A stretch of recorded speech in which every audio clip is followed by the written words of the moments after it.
So you know what I love about having Saki in chat is uh is that at least it gives me something to amuse myself pre-stream and then something super awkward to start things up with. Welcome everyone and Saki too. Yeah, Saki, I don't think people should sell their crypto when I'm away. At least let me sell mine first.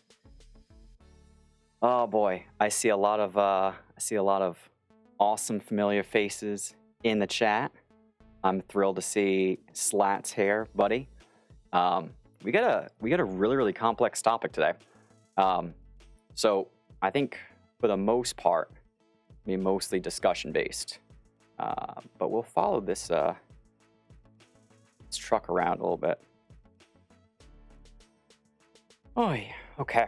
So we got some folks in the chat who are actually far better equipped to talk about this than me, but I figured we can use this opportunity to kind of talk a little bit about kind of what Axie has done with their play to earn or play and earn model, specifically with how they've just unlocked the entire game for free to play, taking people who are all over the globe, usually skewing a little bit, in less affluent areas, and giving them an opportunity to really come and play a game that they love, and make money doing it. This is life-changing money for them, and it's a amazing synergy in the Axie economy itself. I personally have never played Axie. I've looked into it, and the thing that always prevents me from actually doing it myself is the fact that it's an opportunity cost. So know that whatever we talk about here relative to Axie, there are a handful of guys in chat, Slats, Vitali, Blue if he joins, that are just really much better equipped to talk to the Axie part.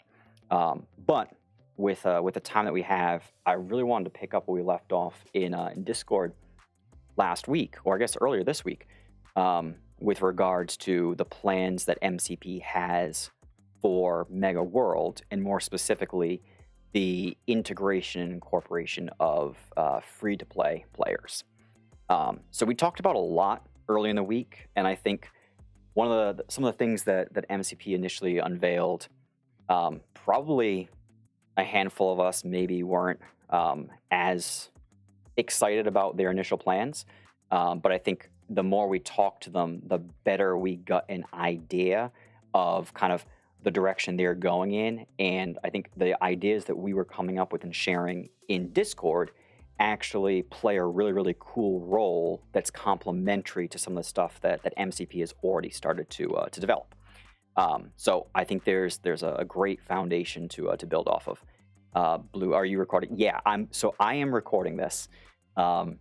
As long as there's no weird lag issues, I'll keep the recording going. Otherwise, at the bare minimum, it'll be available on playback on Twitch. And then eventually we'll get all this stuff archived and tossed up on YouTube, to preserve it forever and ever. So yeah. So we what I would love today is like tons of participation from chat. If you have an opinion, if you have a question, this really should be mostly discussion based. No gameplay here.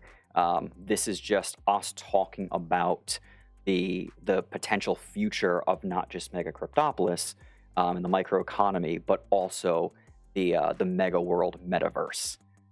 And I see the Supernova and MCP team here. Thank you so much for joining. I think that conversation that we had as a community the other day was just it was incredible. So I love that we had that, and I love that you guys are here. I think it means a lot to me, and I'm sure it means a lot to everybody else here as well. Dan the man, welcome. So I'm trying to think of the best way to approach this. So I think to start, let's talk a little bit about the Axie model. And I don't want to talk about Axie like I know a ton about it, right? So I'm relatively ill-informed. So the folks in chat that play Axie, and especially the ones that manage scholars or have any kind of a scholarship program going, keep me honest. Please fill that chat with as much information as possible. And then I want questions because I think the questions from the community and MCP is actually what's going to drive this conversation, because lots of these ideas are up here in most of our heads, and the best way to kind of get it out and refine it is by talking about it, but having people ask clarifying questions. So to start off, when we think about what Axie has done, really what's awesome is that they found a way to unlock mass adoption, not through crypto and from having a whole bunch of people buy crypto to then play the game. They've unlocked mass adoption by taking the folks who are actually ill-equipped to raise the capital to buy into the game and giving them a chance to play using the assets of the people who do have that crypto.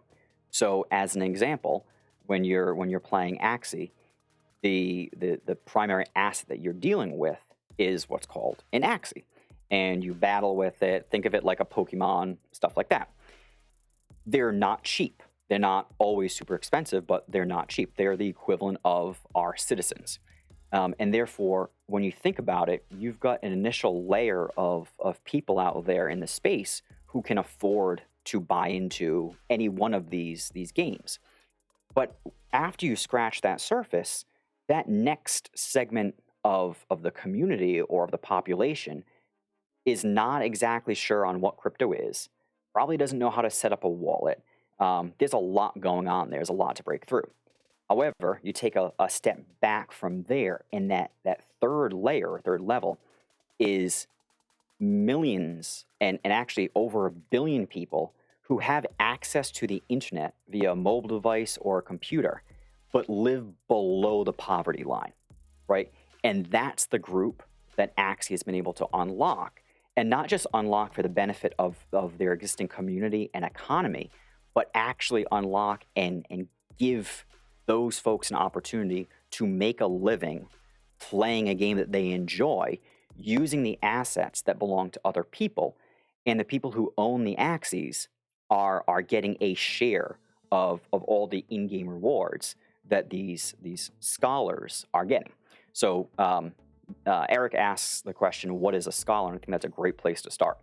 A scholar, I still don't fully understand the origin of why it was chosen to be called a scholar and a scholarship. Seems like maybe there's a better nomenclature, but essentially when you hear scholar, what I want you to think of is somebody who is playing the game of Axie using the assets of somebody else. We'll use Slats as an example. Slats owns 3 Axies, and Slats can go and he can play the game for 8 hours a day, and he can grind and he can get 100 SLP. SLP is their token. And he can take that SLP and he can sell it and he can do whatever he wants with it.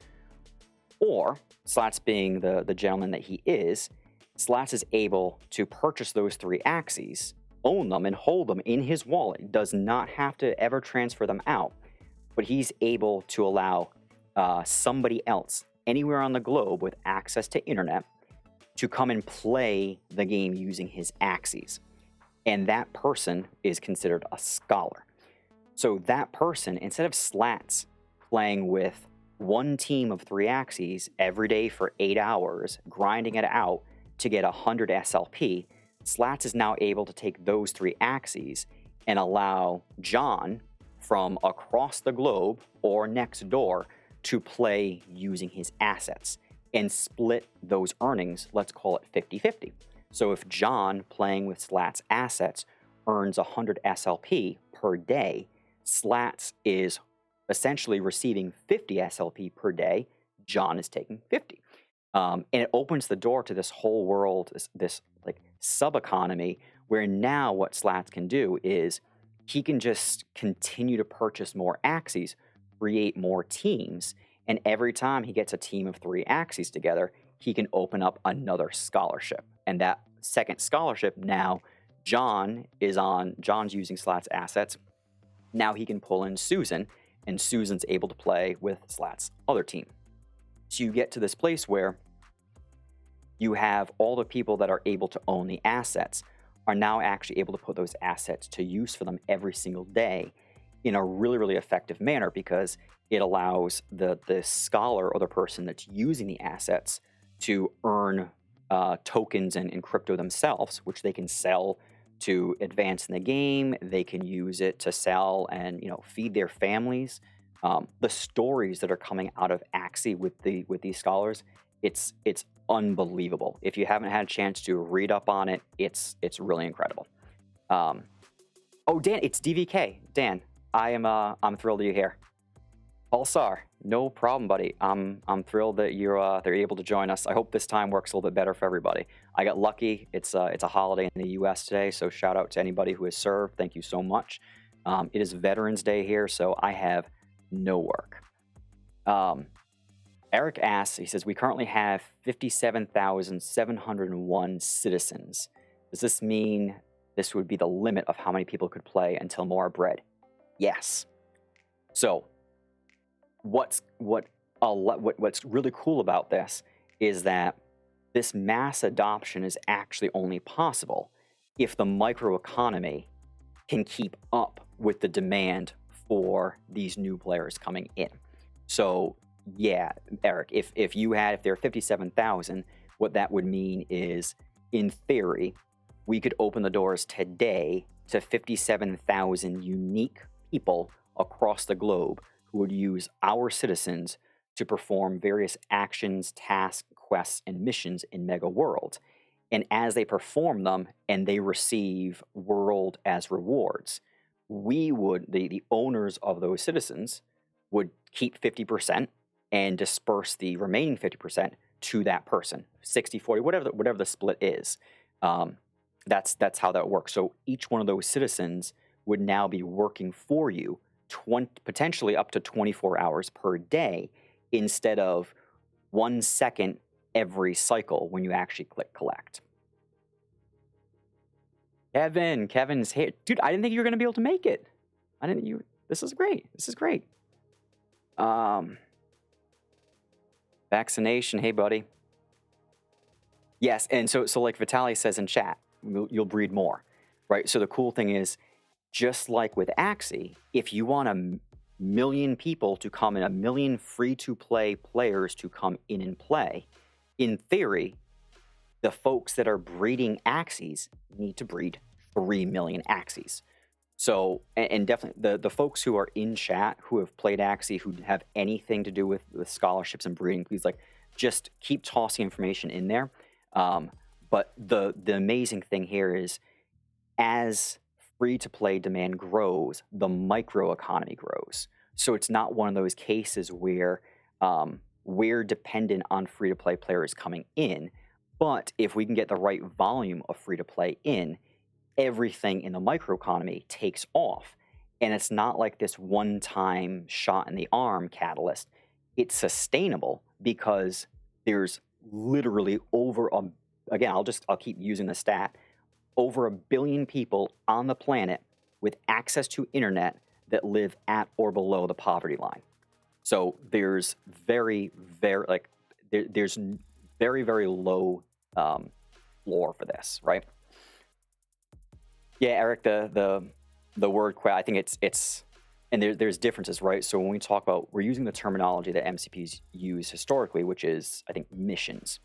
And so you can think about different verbiage that you can use for that.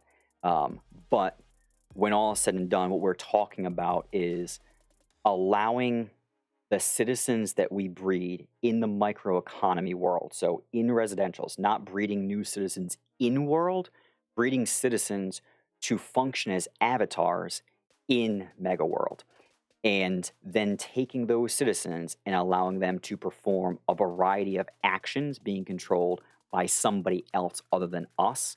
And those actions could be as simple as going to one building and picking something up. It could be something as more complex as transporting materials from one place to another, anything like that. And yeah, so in Vitaly's point, Vitaly's point about there's a limitation of actions and earning potential. this is where we get into, I think Blue was mentioning it a lot in chat, where the attributes of a citizen would actually determine how much somebody could do with that citizen over a 24-hour period. So you might imagine that every action that people will take with a certain citizen, it's going to deplete their stamina. So a Gen A citizen has 1,000 stamina points, whereas an E has 500. So out of the gate, right now, if you look at the Gen A, if you're using or you have the opportunity to use a Gen A citizen as your avatar, if you're that free-to-play player, you should in theory be able to perform twice as many actions as somebody who's using a Gen E citizen. So now we start to establish a value proposition for earlier generations. It's not just about breeding, it's now about the stamina. Stamina plays a major, major role in all of this. So you can imagine that if you've got a whole bunch of people running around with Gen E's and F's, they might only be able to perform, 1, 2, 3 missions or actions per day, limiting their earning potential. Whereas those A's can just run around, and your astronauts, maybe there's no limitation to astronauts, and so on. So yeah. And yeah, so Kevin, I've never played Axie either, but it's the more that I read about it and the more I talk to different folks, their model works great for them. And what really excites me is the fact that we already have the foundation in MCP it's not a force fit. It is logical, it's practical, it's using assets that already exist, and it allows us to breathe this incredibly sustainable life into the residential business and sector, which if that picks up, think about all the other sectors in the microeconomy that have to rise with it. And yeah, so to Eric, to your point about a citizen, citizen's going to be walking around. So again, Mega World is already set up. The concept that MCP's developed is brilliant because it has all the components we need, right? So you can imagine you hold shift and you're using your arrow keys to run. Maybe that depletes stamina, and that probably depletes more stamina than just walking.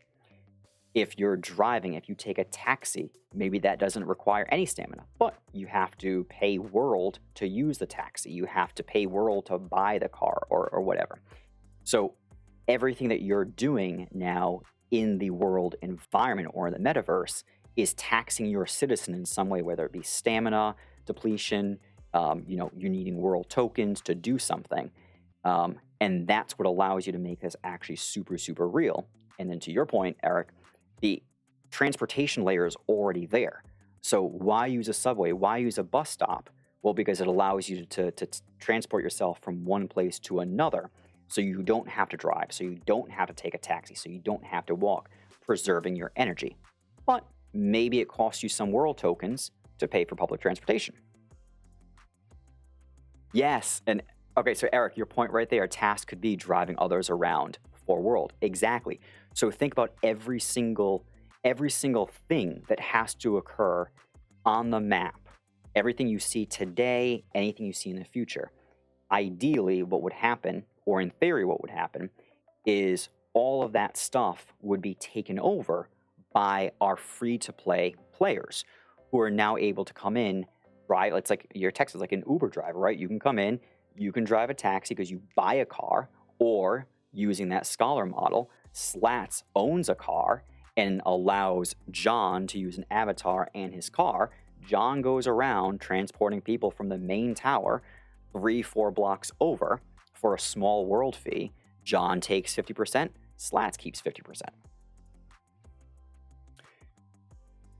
Yeah, and Eric, again, Eric on fire here. So that person earns World tokens until they can afford to buy their own car. And then Slats can take that car and Slats can give it to somebody else to use. So you can just keep recycling those assets. And the great thing would be if you're able to actually take somebody who comes in as a free-to-play and lift them up and give them that opportunity to play and earn to the point where now they can actually go over and build in the microeconomy. But even if they don't, that's not a problem for us because microeconomy is the premium area, right? It's as the price of crypto rises, as the economy grows, as Mega goes up, because we're going to need Mega to go up in order for the microeconomy to continue to grow. That portion of the game is going to price a lot of people out. But right now, we assume we're dependent on a whole bunch of people coming into the microeconomy, buying land, building megas, producing materials, when in fact, all we really need is an economy to arise and emerge in Mega World around the free-to-play player that has a strong dependence and connection back to the microeconomy within the MegaCryptoPolis world. So that's what we're talking about. We're talking about allowing the microeconomy and MCP to run free in a sustainable and responsible manner, while the free-to-play economy within Mega World, driven by the World Token, thrives as we bring more people in to play as in that scholar model. I'm going to try to catch up here on some questions. Noblest, the big advantage is that free-to-play could have some good citizens lent out by actual MCP players. Free and play, and in return both people would win. It's win-win. This gives more sense to continue breeding right now. Absolutely, Noblest. So what Noblest just said is perfect. It's spot on.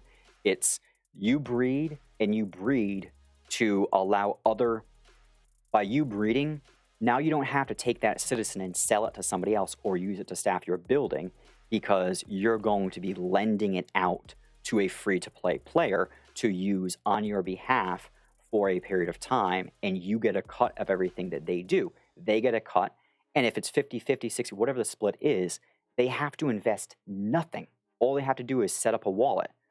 And what MCP was talking about, which I think I know myself personally, I was like, oh, that's not what I was expecting at all. But the more I stopped and thought about it, the more I actually really loved it, which is we talked about these two emerging concepts.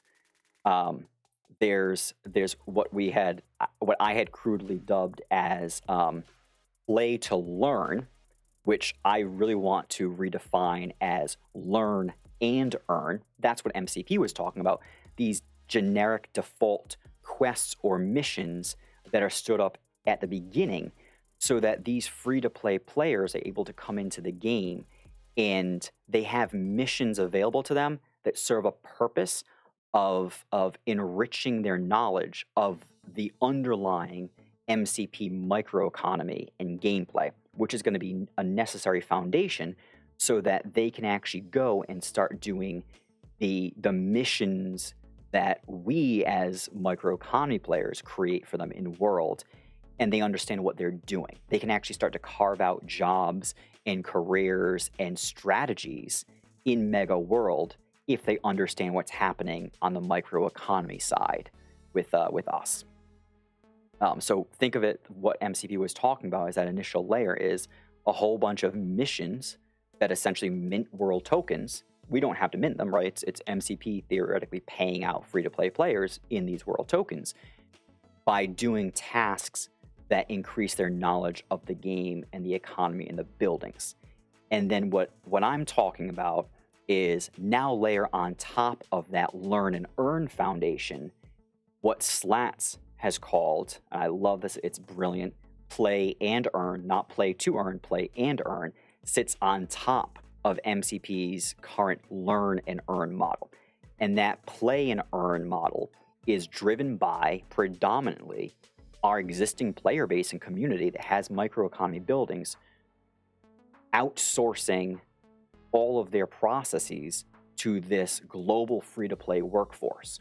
So what MCP can start to do, keeping in mind there's a limitation right now, 57,000 citizens on Ethereum.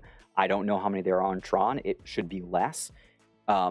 Gradually converting all the times that we go onto the map and we click collect, or we do anything where it's essentially us taking an action and then signing a transaction, all of that stuff would be outsourced and it would be replaced with free-to-play missions. So now I don't have to staff my building, my mega building, with 20 citizens where they are pretty much useless and just collecting dust for 23 hours, 59 minutes, and 59 seconds per day. Now those 20 citizens I assign to maybe my corporation, and I'm actually able to bring in 20 brand new free-to-play players who are going to use one of my citizens each to go and perform missions and tasks out in the metaverse. And everything they do, I will get a cut of. So a big, big change.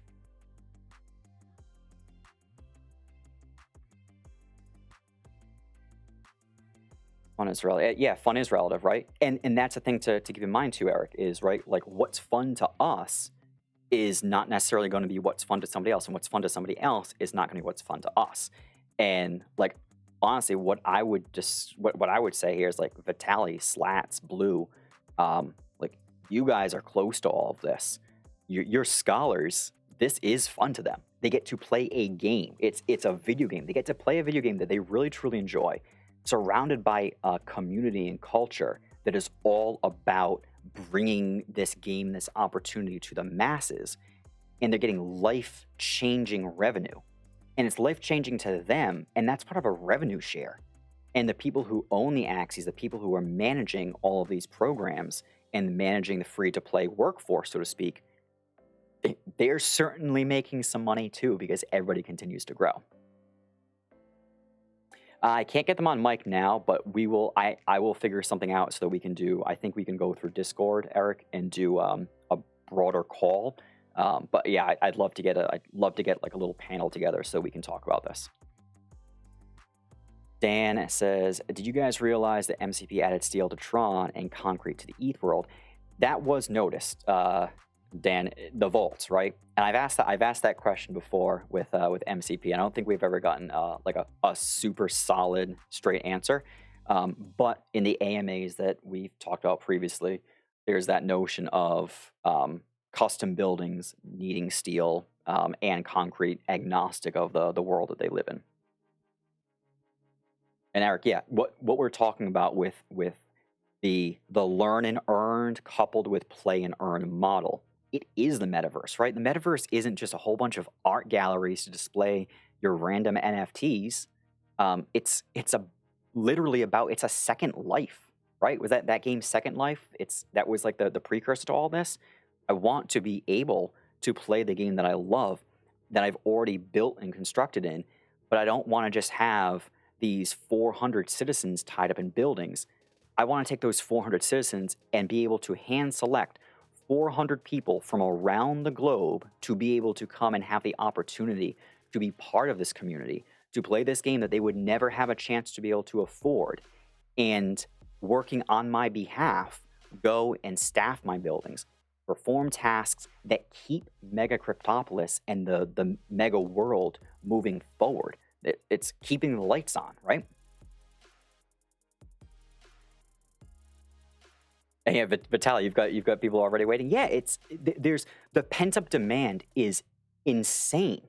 It's crazy. What's really cool about this is like Axie has exploded, right? The player base is massive. The volume is absolutely crazy, but there's still a line literally around the world of people waiting to get into play, because even though there's tons of people breeding, they can't keep up, because there's always somebody else that wants to come in and play. And as long as there's somebody else that wants to come in and play, that's somebody else who wants to perform tasks in the metaverse that allow us to move that, not only the mega world economy forward and the world economy, but if the world token and the mega world gameplay is heavily dependent on the microeconomy of MegaCryptopolis, both the Ethereum and the Tron world, every time a new scholar comes in, that's one person coming in, it's increasing demand for something in the microeconomy.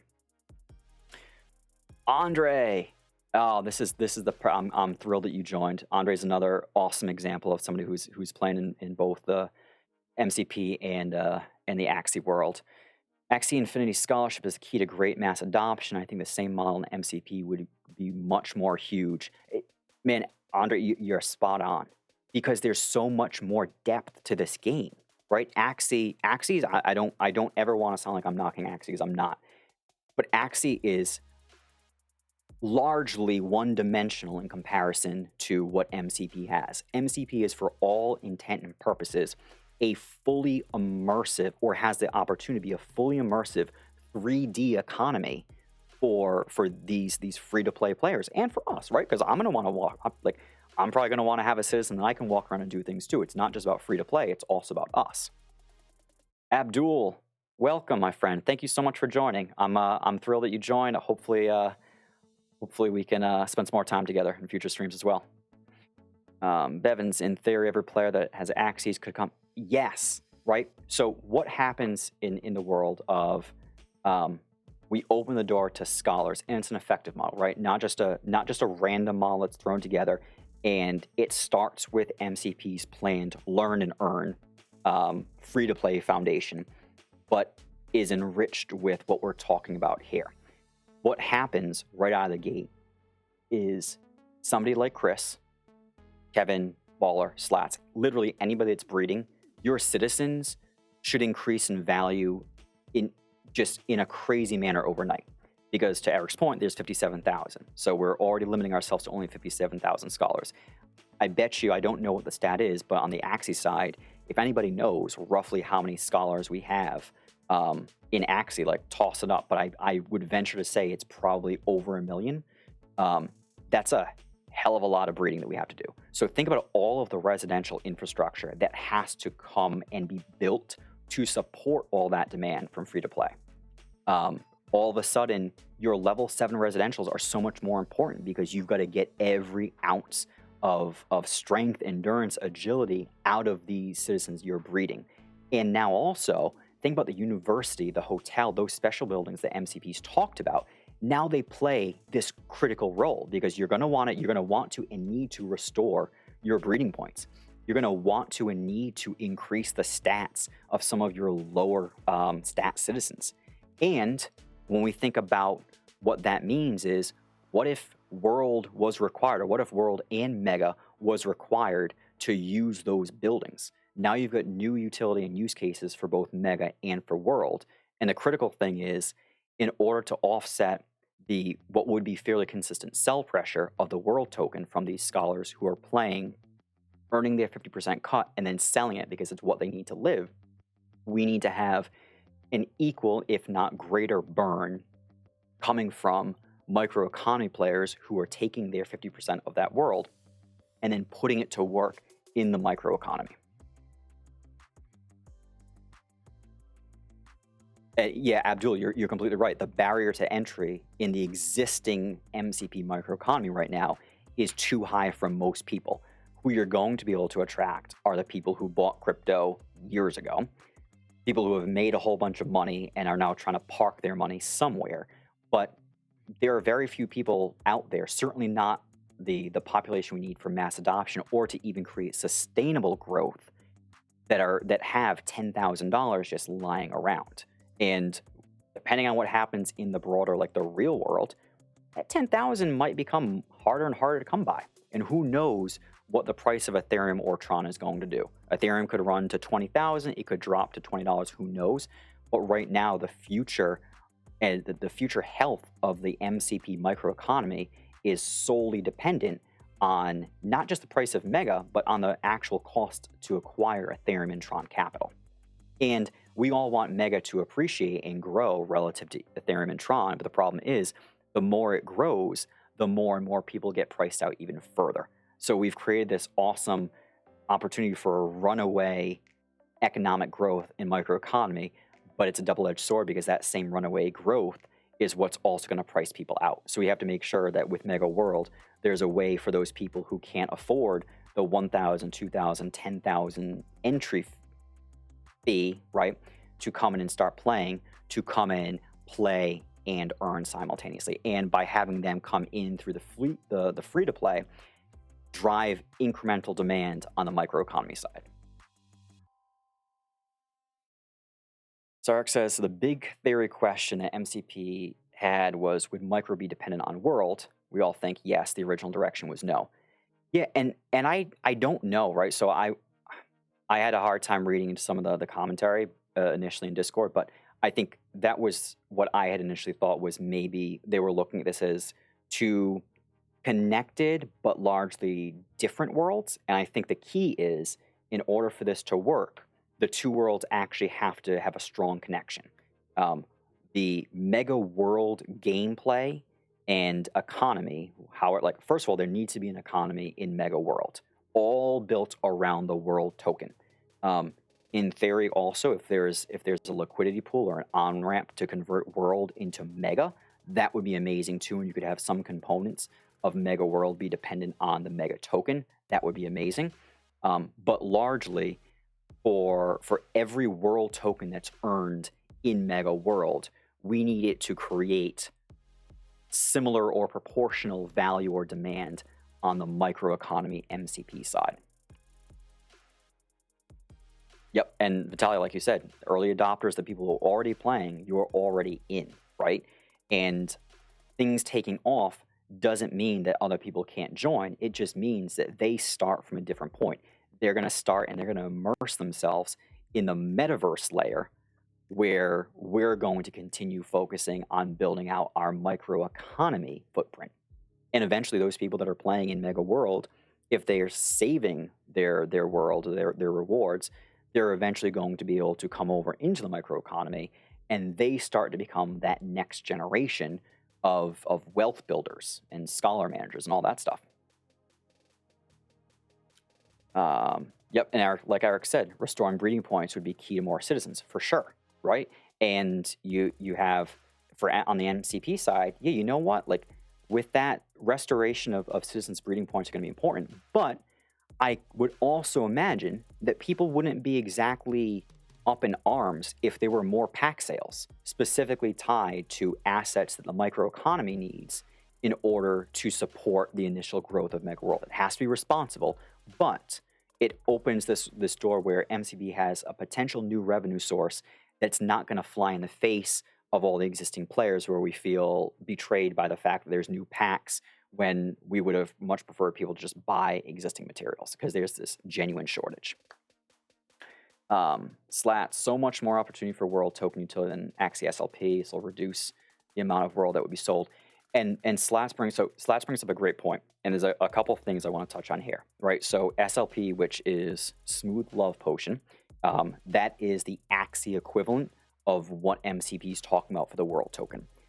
It's earned from players going around and battling their Axie, and that's what they receive as a reward, SLP, which in turn is required as part of the breeding process. So if we were to just straight replicate that on the Mega World side, what we would say is, as players earn rewards from their missions and tasks and actions, they would earn world, which would be a new requirement for breeders. So if you're Chris and you've got a whole bunch of mega residentials, right now you're breeding and it requires 3,500 energy, 350 water, and 0.02 Ethereum. It's now going to require that plus some world, or less Ethereum, and you swap out, instead of it being 0.02 Ethereum, it's 0.01 Ethereum and 500 world tokens. So that creates the burn to ensure that with every new citizen that's being introduced, to open the door to a scholar who's going to in turn farm more world and increase that supply, there is an equal or relative burn of world on the microeconomy side to keep that supply from just being completely bloated. And that world token you can do so much with it. There's so much about the microeconomy side that it can be integrated into. And one of the things that we saw happening with SLP was vendors and stores, specifically mostly like in the Philippines, were starting to accept SLP as payment.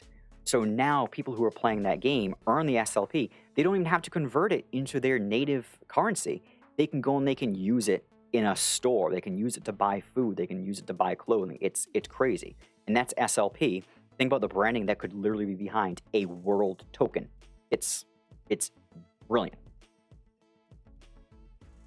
ETH goes to 10K. That's a fortune for those, but impossible. Exactly, Abdul. That's exactly it, right? So it's amazing for all of us, but it's going to be short-lived excitement, because as soon as it goes to 10K, guess who's coming in to play the microeconomy side? Nobody. Nobody's going to be able to afford that. And the people who can't afford it, that well is going to run dry really, really quickly because there aren't a billion people on the planet that can afford to play a game that costs $10,000 to set up infrastructure. 1,000? Yeah, maybe. 10,000? Yeah, 100,000? Not really. So that ceiling on the microeconomy side is very, very low. And if Mega appreciates the way we want it to, every time Mega appreciates, regardless of the price of Ethereum, that ceiling gets a little bit lower and lower and lower. And like Kevin said, yeah, the worlds have to be extremely connected. And I don't mean necessarily Ethereum and Tron. I mean microeconomy and metaverse. Metaverse has to be dependent on microeconomy to grow, and the growth on the metaverse side has to create incremental demand and opportunities on the microeconomy side. And like Eric said, yeah, microeconomy is all about building. Mega World is all about the utility of citizens. Bevins asked, do you think 1 million mega for each world is a small amount to be taken seriously on larger exchanges? To be honest, I don't know. I don't know what went into the decision for why the 1 million supply and why 2 different tokens versus 1 token with 1 million or 1 token with 2 million, whatever the case may be. I'm not advocating for one or the other. I'm just saying, like, I don't actually know. But again, the cool thing is you've got the opportunity to have 2 different tokens that play together really nicely, Mega and World. And one, you have a very limited finite supply, and another one, you've got an infinite supply possible through the actions that would mint it. So I like the way that the 2 are set up. I don't think that they're going to fly in the face of each other. It seems like there's a lot of stuff that MCP can do with the overall tokenomic design of those 2 coins. Do we look at World having an exchange for Mega? Thereby it would be worth ETH, maybe similar to dollar and cents. Yeah, so Eric, I think that's a great question. What we would have to figure out is the role and the utility of both Mega and World. Obviously, Mega needs a lot more utility in the existing microeconomy game. However, Mega, if we're talking about like what Kevin's saying, keeping things connected or symbiotically dependent, Mega should play some role in Mega World, right? So you've got this place where Mega World, maybe some of the more premium content like vehicles, helicopters, stuff like that, maybe you can't use World to buy it. Maybe you have to exchange World for Mega, something along those lines. But certain actions that require Mega is absolutely needed in some way, shape, or form, either in microeconomy or Mega World. And it's important too that we remember that Mega can run up to $100, $1,000, whatever the case may be. MCP has said that ideally for them, 1 Mega is worth half an Ethereum, which would be amazing. So we have to keep that in mind, because if we make too many things dependent on Mega, on the Mega World side, you could actually start to price people out of Mega World, and that's not good. So you want to keep most things dependent on World and Mega World and start to create additional dependencies and utility of Mega on the microeconomy side, I think. The global Mega World Summit. And we have to do this in person. I honestly, MCP, I can't wait for the day that we're actually able to all come together and talk about this stuff. Because right now, like, I'm the person with the microphone, and don't get me wrong, as much as I love this, I think to Eric's point, having like a little panel, right? You guys sitting talking about the context as to like why you've designed certain things a certain way and what you're looking to do long term. It allows us to then understand where your head's at, and we can start to fill in and say, okay, that's awesome. Here's how, as players in your community, this is what would really, really excite us, or this is what we would see being something that we would really love to see implemented into the game. Because right now we're throwing out ideas without the full context of what you have planned. We're starting to get a better feel for it. But the more we understand about what you're trying to build towards, the more we can actually start to come in with ideas that are complementary and work with what you're building, versus us coming in and saying, please don't do that, this is what we're thinking, right? So there's a really, really cool opportunity for us to collectively grow together. Yeah, Eric, SLP, It's crazy. Now, the thing about SLP, and we would have to go into this eyes wide open with World 2, is because we're looking at a population and a community that's primarily earning or minting World predominantly to take and immediately sell, to pay for their food, for clothes, for all that stuff. There's a lot of sell pressure on SLP. So if you look at the chart for SLP, you're going to see a chart that looks very similar to Mega. So that would be the one call out, is the Axie model works really, really well for them. But what they have not yet perfected is giving SLP the opportunity to grow and appreciate. So if we're able to take all of those elements and learn from what they're doing and perfect it or hone it on the MCP side, now you have this place where scholars are earning World that they can immediately sell if they want or if they need. And it's not going to mean that the chart just continues to go like this over time.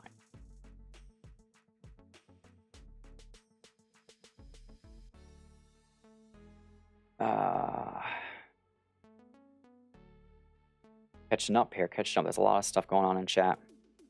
Mega can be used instead, try breeding plus World, like AXS and SLP is required. But yes, right? So Vitaly, like again, that equation and formula is there. They've done a really great job of ensuring that there's lots of utility for AXS, and they're working on increasing that utility for SLP too. MCP already has everything. The foundation's already there. The tokens already exist. The design of the tokens work. It's just about refining and improving, continually adding utility to those tokens where there's increasing dependence on your need to acquire and potentially hold and accumulate Mega and or World. Dem and Joy, welcome. Welcome, man. Great to see you here. Yeah, I apologize too. I always say welcome, dude, as well, and I always forget. I can't really say that. So we've talked about a lot. Oh, AppleX, welcome. Thank you for following. I appreciate that. So we've talked about a lot. I think there's a lot to unpack with what we've said so far. But is there anybody in the crowd that has maybe, I guess, not so much have you learned something, but what is not yet clear? What is it that we want to talk a little bit more about? Because I think, again, there's a lot going on here. If you're unfamiliar with the scholar model or what a scholar is, that's a tricky thing to get through. There's also a lot of dependencies here on what we're talking about with the Mega token and the World token having an appropriate usage and utilization in the game. And that's the key. So like, if we think about this is probably two conversations, right? It's about how do you take the free-to-play community and allow them to come in and join the game without needing to pay even a penny to start. And by doing so, increasing demand and value of the microeconomy stuff. And then the question becomes, okay, now that we understand how to get those free-to-play players in the door to drive that mass adoption, now what do we have to potentially modify or tune in the microeconomy or metaverse gameplay to increase the dependence and utilization of both the Mega and the World token?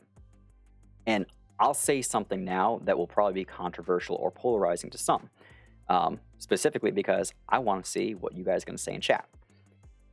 And I use Slats as my guide a lot because Slats has a lot going on in this game. He's on the Ethereum side. He's on the Tron side. Him and several others are highly impacted by any changes made. And I think Slats said something the other day in chat that really resonated with me, per usual. And that was, we were talking about, I think somebody brought up eliminating Ethereum and Tron as a necessary part of the formula for construction, for collection, all that stuff, and replacing it with Mega. And the point that Slats brought up was, I think, and forgive me if I'm putting words in your mouth, Slats, correct me if I'm wrong, I think the general gist of your response was, okay, that could work. However, Mega has to be completely mature. It has to have tons and tons of utility and use case. Otherwise, there's nothing backing that Mega. The global fund goes down. Those offices become irrelevant.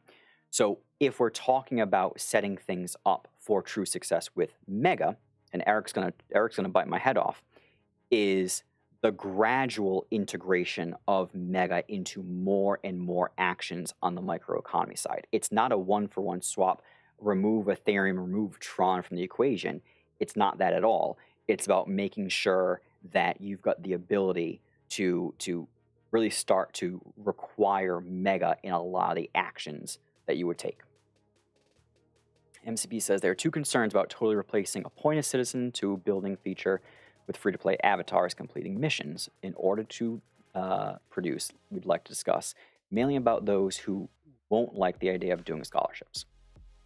Okay, so in that case, MCP, if I'm reading here, what we're looking for is the alternate side, right? So the folks who don't like the concept of the free-to-play scholarships where you're taking existing assets that you own and allowing somebody else to use them to perform missions, right? Using them yourself.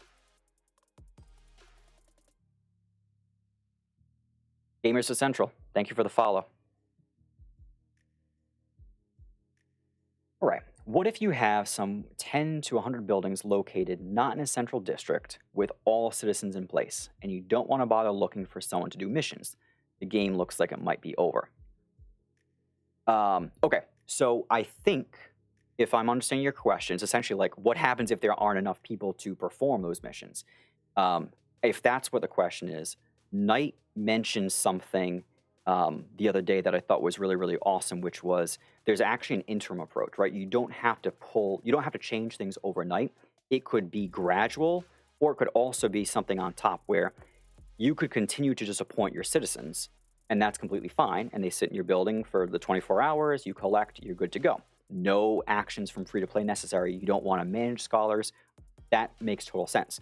Your yield might be limited, whereas at the beginning, if you're utilizing scholars, you're able to maybe get a little bit of a bonus on top, so your yield increases. Alternatively, I think, again, it forces those microeconomy players who have built weirdly in all different parts of the map to start to reimagine their strategy, right? So now you've got to build bus stops. All those things are actually good for the microeconomy. It's not as great for the player themselves, but candidly, it's critical that people who are building in microeconomy are not just buying the cheapest land and building, but they're building with a purpose. So I would think about it that way, MCP, is that you don't have to change it overnight. You could have this staggered approach to like that gradual integration of scholars, and keeping in mind too that the features and functionality that you've created with the corporation would actually be the perfect management interface for scholars and for these missions too. So depending on what you build out there, it might make somebody who's initially on the fence much more happy and optimistic because A, they don't have to manage these people 24 hours. It's create a mission once and done. You could also create like a manager role or a director role in your corporation, which could be another free-to-play player whose sole job is to create the missions to ensure people are collecting from your buildings, and so on.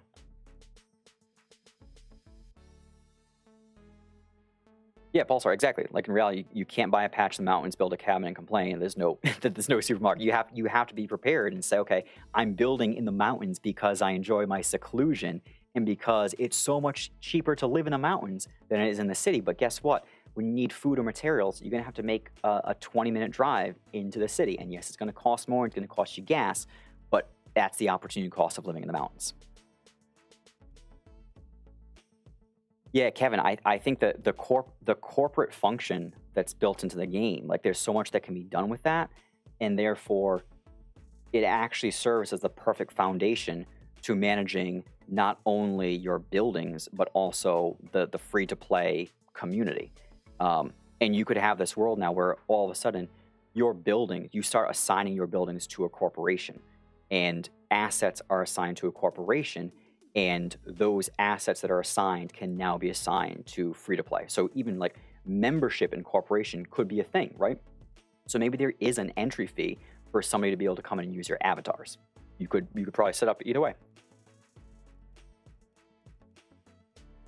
And the corporation is who can award the scholarship. Absolutely, Kevin. Yep, it's all tied through there. So Bevan says, I can see the concern. Say you run 20 megas, that's 400 citizens. So does that mean I would need to have 400 scholars?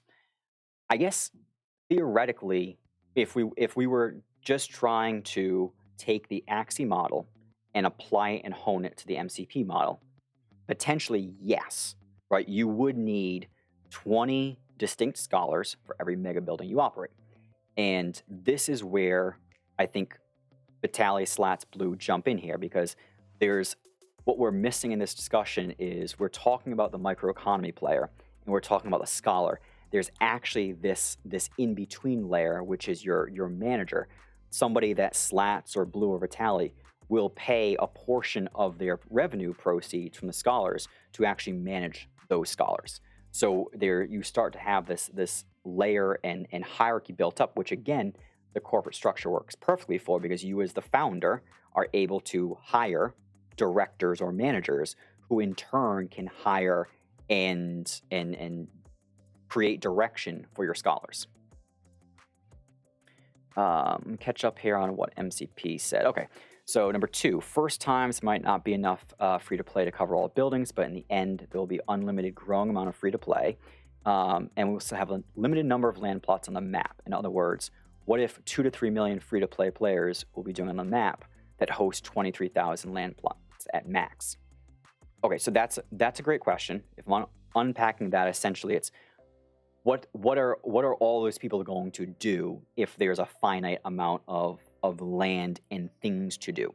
So I guess my initial response to that would first and foremost be, that's why it would be so critical that the microeconomy folks continue to build things, new things, and not just stuff on the microeconomy side, but your custom buildings, right? So I think what we still have to figure out is the role of custom buildings in all this, because you can't just keep building a whole bunch of art galleries to display NFTs.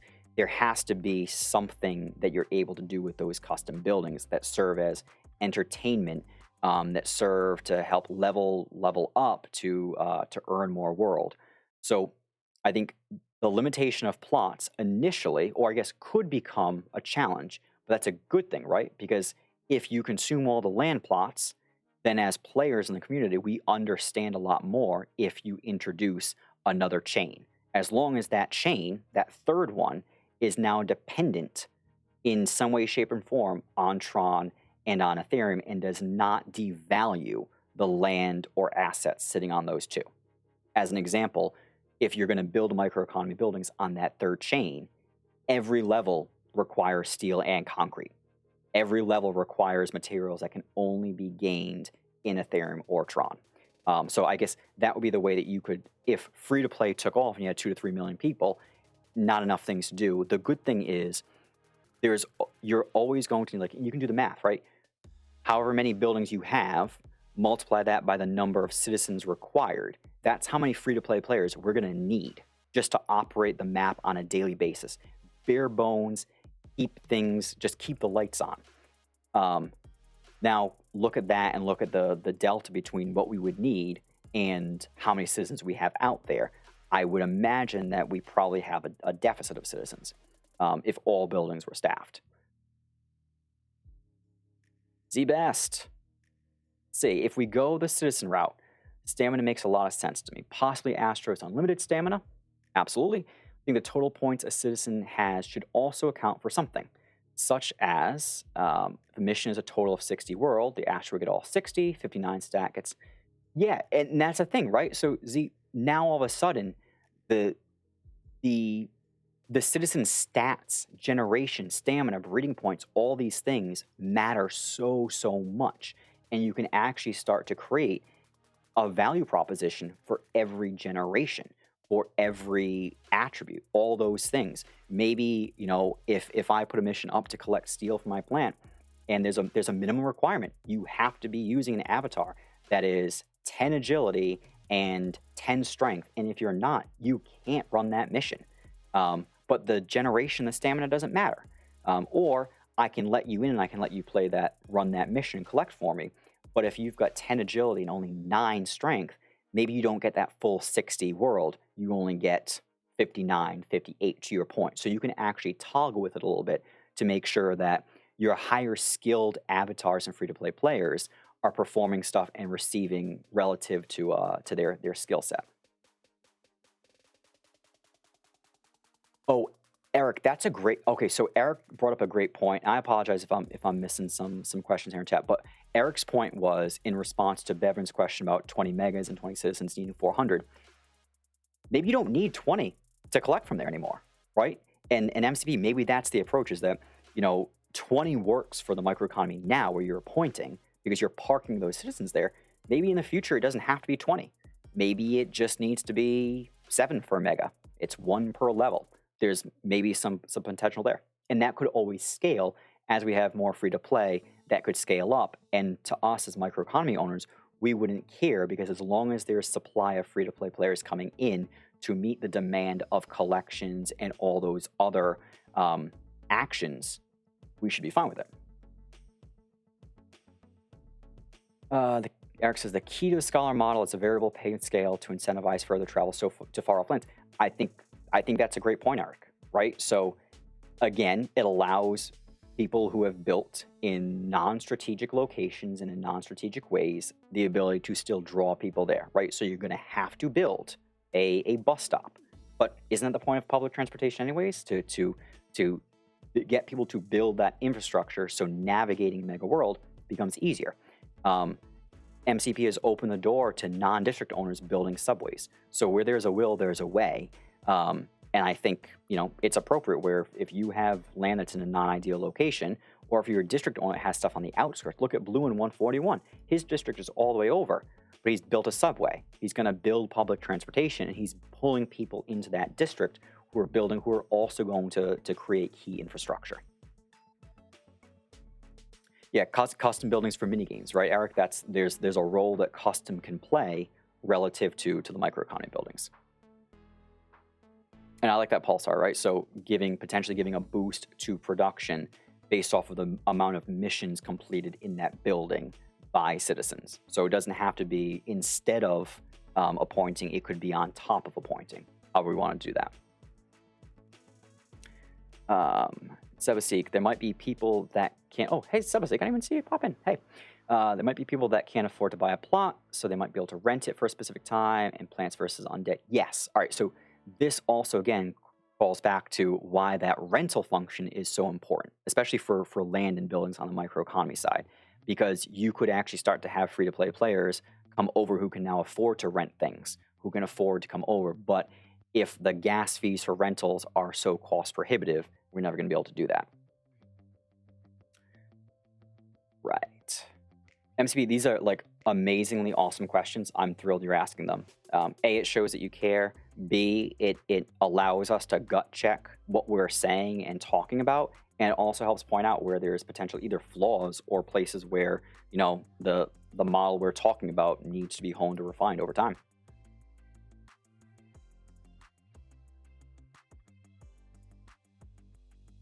Yeah, it's like Sebaseek said, it's amazing having you guys here. Great. Oh, Kevin, that's interesting too, right? Because it could be flexible, right? Depending on what we do with the buildings, you could actually increase the number of tasks that are required to be performed in that building, right? So you might have mega buildings need a maintenance staff, right? We talked about materials, like needing to buy more materials because your buildings degrade.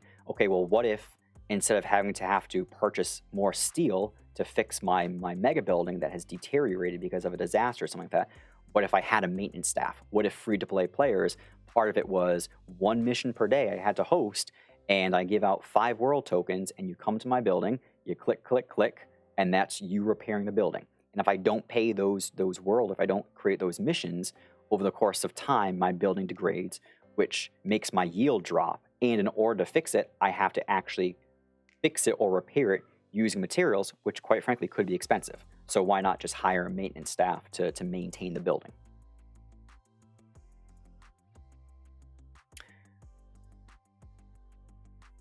Yeah, Eric, that's kind of in my mind, same thing too. It's not that they actually go and stay in a building for a prolonged period of time. It's you go to a building, perform a certain action, move on to the next thing. So collections, a collection action doesn't require you to go in and spend 24 hours doing something or parking your avatar for 24 hours.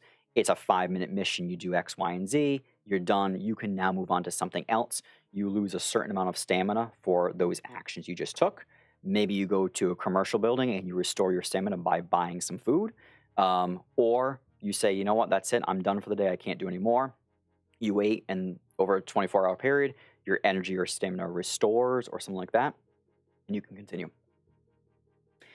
MCP, shall we have both Rent a Citizen for microeconomy and Citizen for scholarships for Mega World missions? Will that confuse players? Phenomenal question. So Eric, I think this is where your head went to originally. And Eric made a great case, I think, for the rental piece. So what's awesome about, if we set the scholar and free-to-play stuff aside for a second, we just focus on the microeconomy. The rental of citizens, I think, is actually a really, really cool idea for a couple reasons. One, citizens should, in theory, as the game progresses, become more and more valuable, which in turn is going to make it more and more expensive to build these buildings. So if me personally, am I going to be able to afford to build a new mega building and then staff it with 20 phenomenal citizens? Maybe not, but you know what? While I raise the money for those citizens, if I rent them from somebody for pennies on the dollar, it's allowing that person to generate revenue, which is great. So they don't just have all those citizens warehoused on their books, dead inventory, doing nothing for them. And it also allows me to continue producing, making money so that I can eventually purchase citizens if I want. I think that's a great idea. I don't see any reason why it wouldn't work.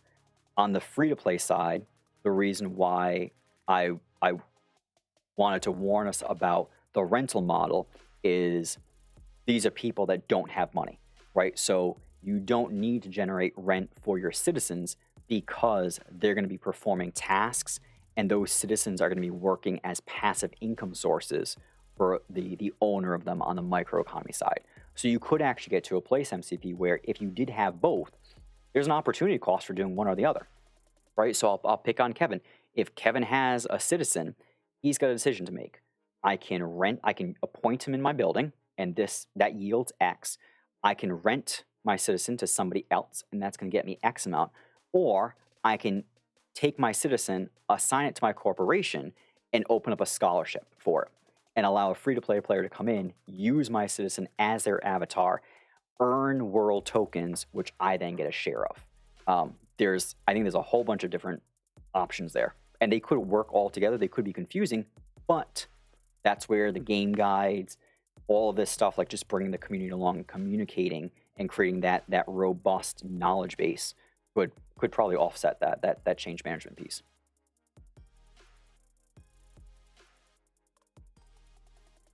Oh, Kevin, I like that. Rent the citizen using Mega versus using Ethereum or Tron. That's cool. That's very cool. Pulsar, maybe instead add a bigger reception desk to allow more missions to be completed, or expand production and get a slightly more, again, do more stuff to the microeconomy buildings, either as microeconomy building or in the actual, the inside, the interior that we have the ability to customize.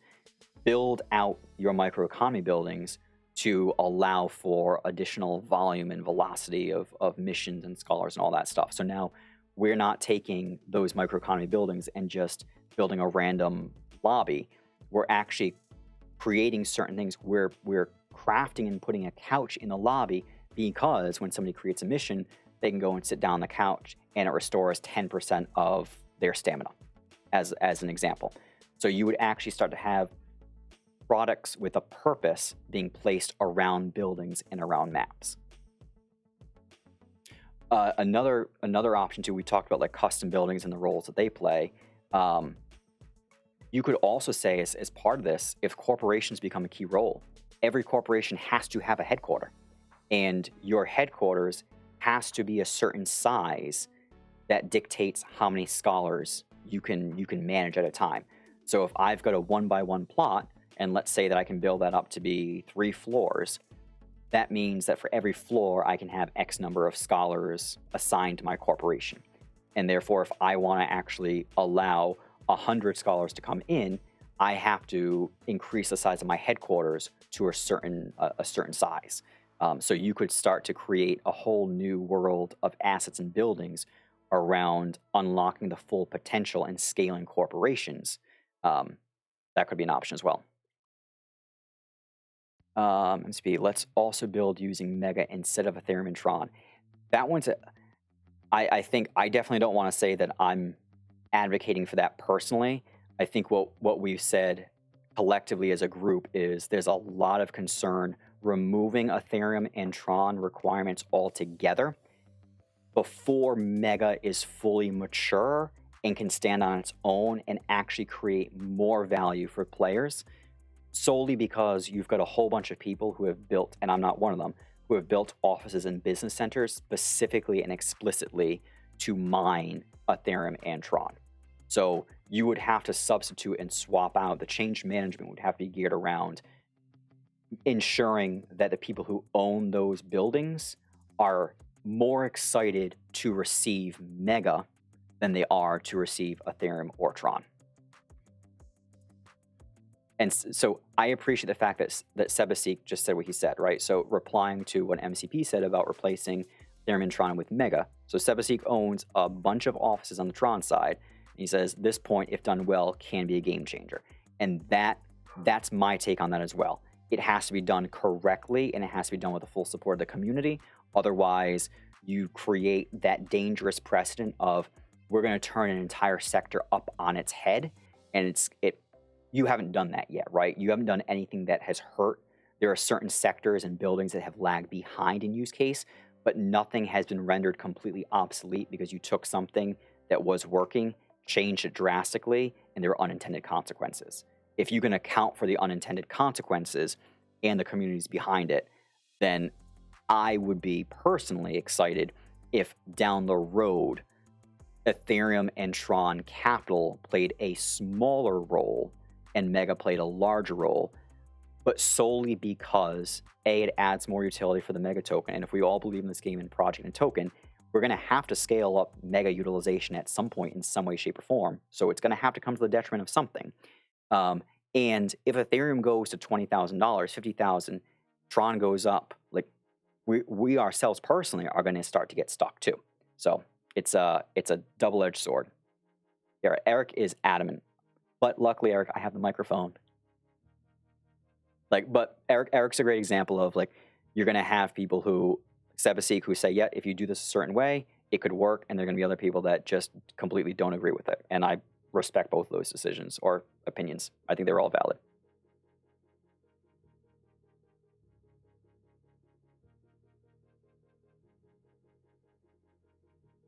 Yeah, and Vitaly, that's a good point too, right? So giving people the option to rent citizens for microeconomy activity, or I guess actually in theory, it wouldn't even have to be just for microeconomy, right? Because you could create a layer where somebody's renting citizens to then use for scholars. So if you don't want to manage scholars and you have all these assets, maybe you rent them to me, and I in turn say, yeah, you know what? I want to focus solely on building a corporation around scholars, and I'll rent them. I'll give them to my scholars to use. I'll earn some rewards, which will offset the rent cost. The person who's renting them out is getting a little bit less money than they would if they had scholars using them, but they're doing less work. If municipals or commercials worked like offices but in Mega, and Mega was needed to rent, breed citizens, and customs, could kill two birds with one stone. Absolutely. Yeah, and to Sebasik's point with Mega, the utility has to be there, both for Mega and for World. So it's almost like if you want to unleash the full potential of Mega, you can't just keep adding Mega into the economy and say, okay, you pay what you pay and you do what you do, plus now you need to also use Mega. Because that's the thing we have to remember. If you set aside whether you're an office owner or not, and you just think about the practicality of that, do you really want a game where every handful of months or years, the cost to operate and maintain your buildings and your operation continues to go up? Or is it this healthy, delicate balance that changes over the course of time where the more mature Mega becomes and the more excited people become to hold Mega, there's actually there should come a point in time where somebody would want to or be as excited to be receiving Mega passively daily as they are Ethereum.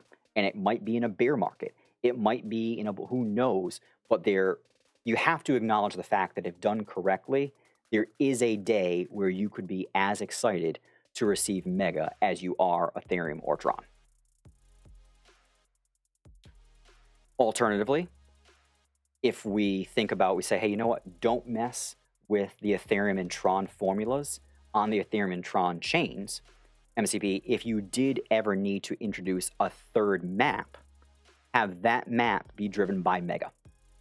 No Ethereum, no Tron, no crypto currency besides Mega and or possibly World. Then you can leave everything intact on the Ethereum side and the Tron side. You keep everybody happy, and you have an immediate major use case for Mega.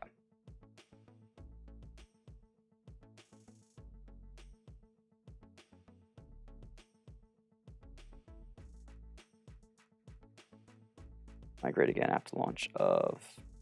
I don't know, Dem. I'm not sure about anything that's going to happen with Ethereum V2. I actually don't really know much about V2 anyways. But plenty of people do. I'm sure somebody will have a solid answer to that question. Yeah, and Seb's, that's exactly it. There's no price action because there's not enough utility behind it. So forget about the liquidity, the utility behind it. There's very little reason for me to purchase Mega unless I'm using it to get materials. And all of your largest players are self-producing. So the people who are contributing the most to the economy are contributing very little to the price action of Mega because they don't need to buy it because they can produce it themselves. MCP says, if you have 10 buildings and 100 citizens, how do you make sure your free-to-play will complete missions in your buildings, not ones owned by competitors, in case you don't want them to join? Awesome question. So a couple things there. One, again, you could use, if you give us the ability to assign a citizen to a corporation and the ability to assign buildings to a corporation, that could be a limiter that's placed that says, as my scholar, I'm going to allow you to use my citizens, but you can only use them to run missions in my buildings. That would be one option.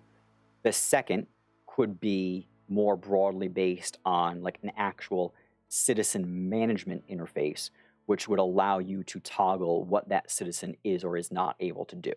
But in theory, if I own a citizen and I bring a scholar in to use my citizen, as long as they take care of my buildings first and foremost, I don't care what else they do, because if they go to somebody else's building and collect for them as well, that's fine because I get a cut of that world. So it's actually in my best interest that they go and they do other stuff. I just have to make sure that they prioritize my stuff first.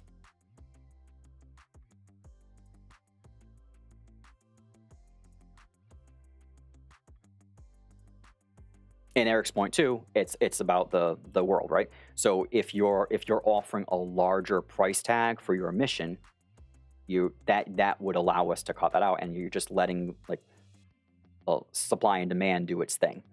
Yeah, that's a great point.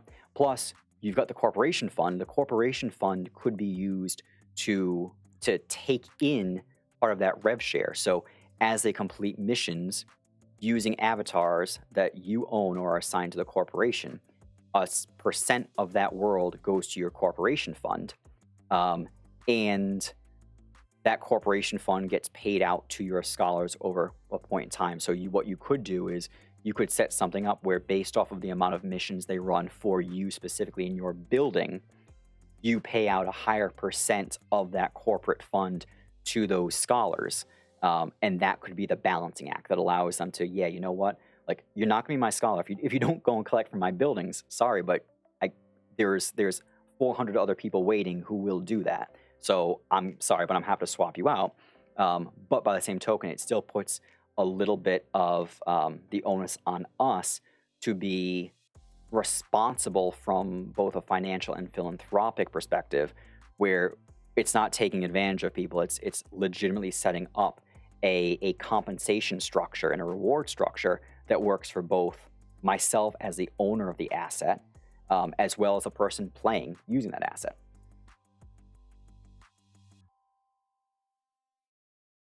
Scholar pay and normal pay because you're getting 50%. Yes, exactly. Bevin, it's like if you're building a building in your own district, you're getting 17% of that cost back immediately in revenue from taxes. So to your point, the exact same thing would apply. You could overcompensate for your own buildings and then still net out to be paying the same thing because you in turn would be getting 50% of that cost back anyways.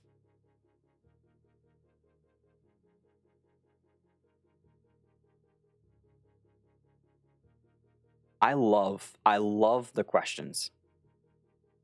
I love it. Yeah, MSP, I think it's one potential solution. So those people, they would have to invest they either have to invest in incremental infrastructure to draw people there, which you've already set the stage for that. They can build a bus stop. There needs to be a metro station in the district, but you know what? You need and want people to build metro stations in every district anyways. That's the reason why you designed it the way you did. So you're either going to have people come together to build a metro station, all about collaboration, which I think you talked about, like that's actually what you want, and then build those bus stops. And the more bus stops that are built, as soon as somebody in a far off area builds a bus stop there, now all of a sudden that area, which might have been dead before, other people should look at and say, oh, wow, I don't need to build a bus stop there anymore. I can just buy this plot of land and I can start building there and I can take advantage of the fact that I now have public transit in that area. So you start to open up more and more parts of the map by requiring that people continue to invest and optimize their footprint. So if I cut corners and just bought the cheapest land possible in a corner of the map, guess what? Time to pay the piper, because there's a reason why so many of us build in certain locations, because we're building for the future and we're saying it's not logical to build on this super cheap plot that's way away, because wouldn't it make more sense to have prime real estate? Just imagine being a scholar that has locked to complete missions in buildings of a certain corporation.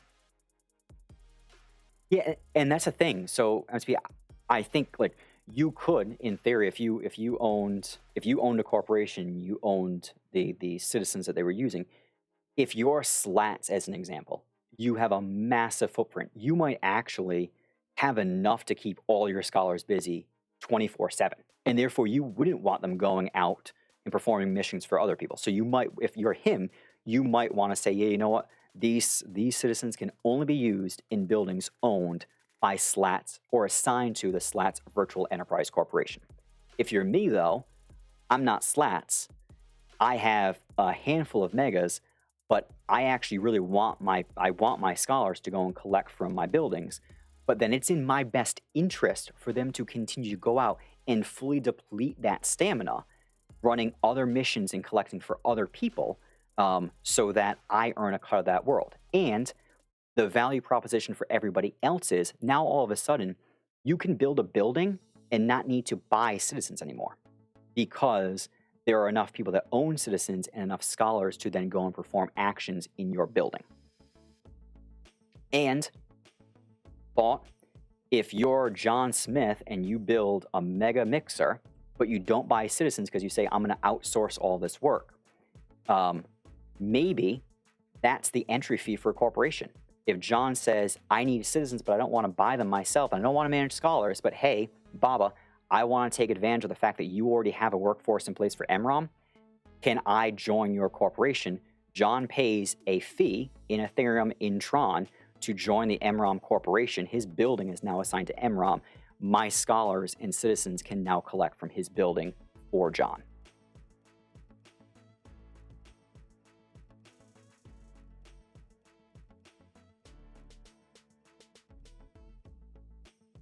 Yeah, Vitaly, it's a good point too, right? There's that layer in between where whoever is managing, whether it's the corporation or an actual person, there is that middle layer between the person who owns a citizen and the scholar themselves to ensure that you can actually manage the total workforce. And yep, I like that too. Let them drive all over the map, discover better deals. And that's the natural progression of things, right? You want people exploring the map. because you want people driving, you want people taking buses, you want people just moving around, because as they explore and discover more and more, they're going to find more things to do and bring business to different parts of the map. And you know what? If they find a better mission that pays them more and costs less stamina, then that's great. That's capitalism at work. That's going to drive me to say, hey, you know what? I have to compensate the workforce even better, because if they know they can go across the map, take a taxi, it's going to cost 5 world, but you can take a taxi, go across the map and collect from Eric's building for 100 world, or come to mine and collect 50. Well, guess what? I'm going to have to compete with Eric. I'm going to have to raise my reward. And that's the gut check to make sure that free-to-play players are not taken advantage of, but actually given a fair and competitive compensation. Then we obviously need Mega to continue to appreciate. And, oh, Eric, perfect. And Eric says, just exploring the map, but that's where advertising comes in. I think that's brilliant, right? Now, all of a sudden, if you've got people who are wandering around exploring, there's an additional use case for why you might want to be able to purchase advertising, because if they're coming through a certain area, or they're going to an area where there's a bus stop, yeah, wouldn't I want to build a building that has a large billboard?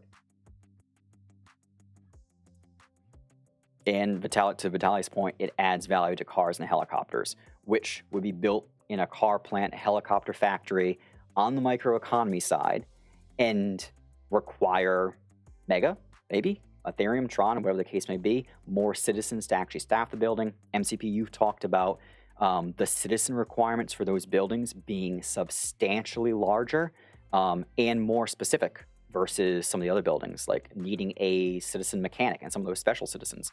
Those avatars would start to go for a premium, because in order to build those cars and helicopters, you have to source the work out to scholars using those citizens, and those citizens are obviously going to be more expensive.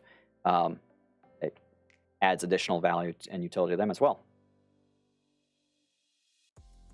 Stop to drink. I've been talking a lot.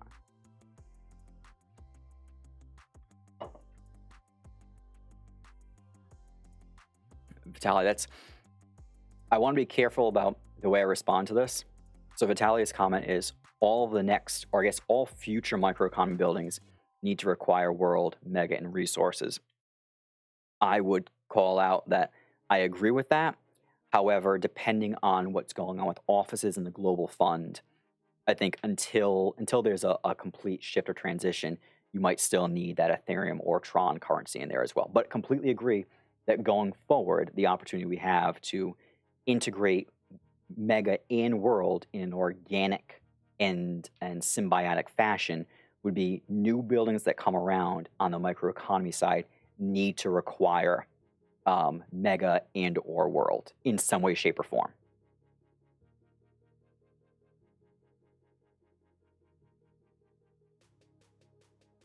Yep, good point, Eric, too, on the advertising. So you're renting space, right?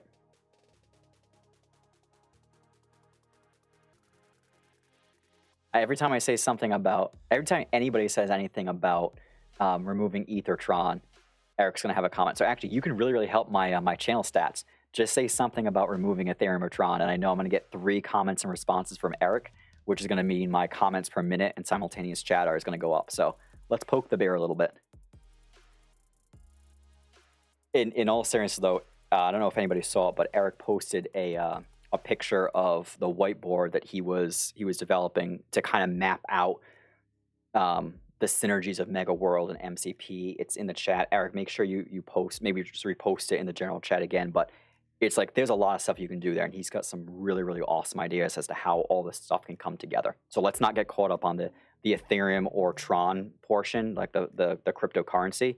Let's just think about how these worlds come together, and then I think naturally over time, collectively, we're all going to see the inherent value in not changing up the Ethereum and Tron formulas or changing them. One way or the other, it's going to be apparent. It's going to be clear. Until it's clear and borderline unanimous, it's not worth doing. So many new strategies, like breeding citizens to work for a corporation with monthly fees. Yes. So you can see, like MCP, this is why I get so excited about this, because for a long time, as the game has grown and matured and more people have come in, the number of profitable or financially responsible strategies has kind of consolidated. So you see largely everybody coming in doing the same 4 or 5 things. And that's great for building the world. But now we're reaching that point where the economy is starting to plateau in certain areas because there's just not enough variety, depth, and diversity in the strategies that people can employ. So what happens is you have all these people coming into the game being funneled into the same 3 or 4 strategies, arbitraging the crap out of it, overproducing, and just going until there's no profit left.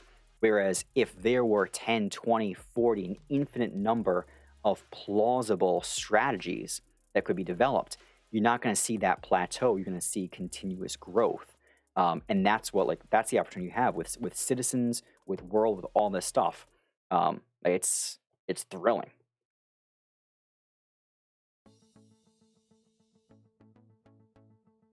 Eric, I would put it on the screen, except I can just barely manage to figure out how to start my stream and end my stream effectively. I'm gonna work on it. Give me 2 seconds. I'm gonna see if I can get this up. Right.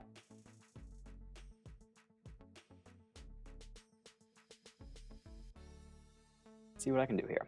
I have the image. Ask questions.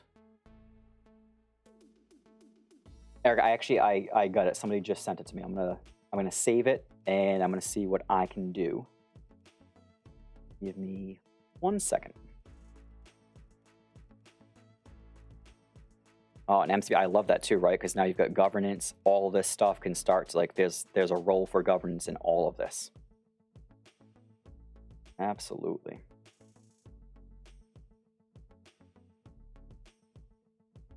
I have an idea here.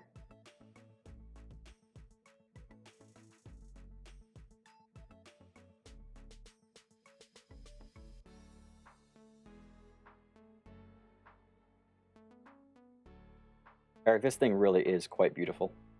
Whoops. We got it. All right.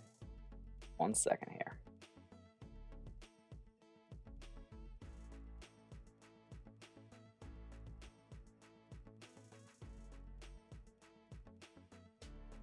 There really must be an easier way to do this. One of these days, we're going to look back and we're going to say, hey, Bob, I remember when you didn't know how to do anything in OBS? And look at you now. That day's coming. Slowly. All right. Eric, I'm going to try to do this justice. Some of this stuff might be cut off a little bit. But here we go. All right, so here's what Eric had come up with. I think you should be able to see this now.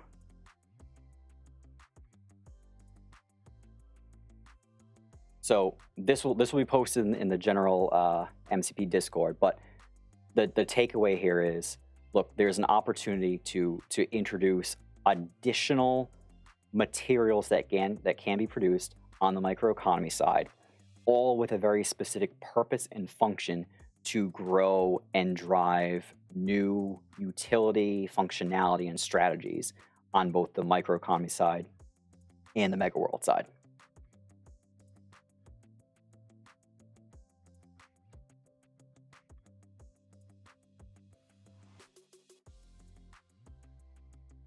Yeah, and to Sepasik's point there about pushing both worlds equally, the cool thing is that if Mega World is dependent not on ETH or on Tron, but on microeconomy in general, now you will have this natural growth that occurs on both worlds, where it might make sense for somebody who only plays one to actually play on both because, hey, you know what? If Mega World requires a lot of concrete, you have the ability to now go and produce that concrete on Tron.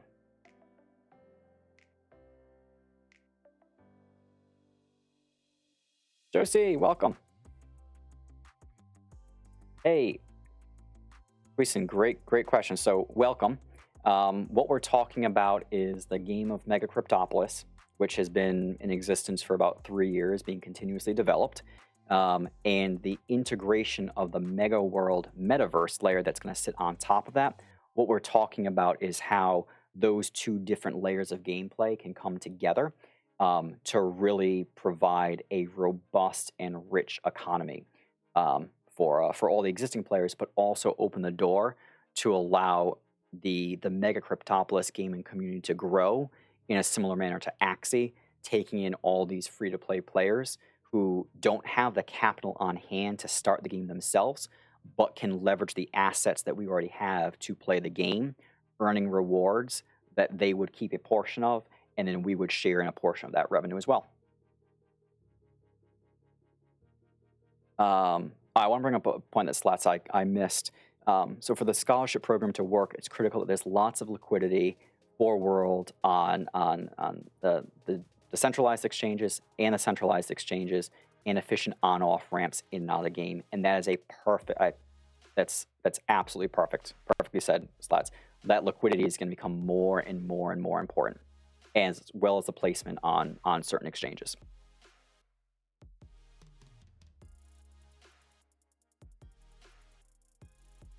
Paul, sorry, another great comment, right?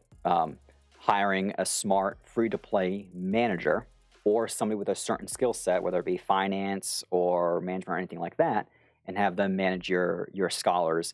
Again, it's you responsible for managing that one person, who's in turn managing 10 people, 20 people, and so on. And you probably would have this ratio, right? And I'm sure Slats, Vitaly, you guys could shout out. You probably have a ratio where for every X number of teams or scholars you have one manager. You might have one manager if you've got 10 scholars, but if you've got 100, maybe you've got 2.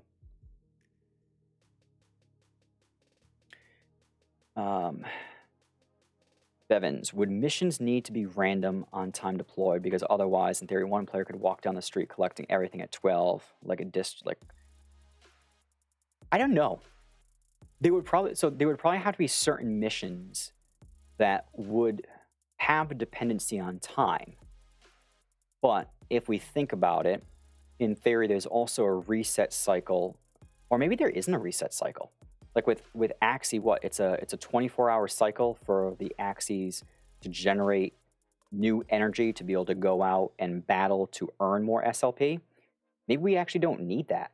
It's just commercial buildings or custom buildings. You have to have a certain apartment or certain furniture in your apartment to go back and replenish stamina for the next day.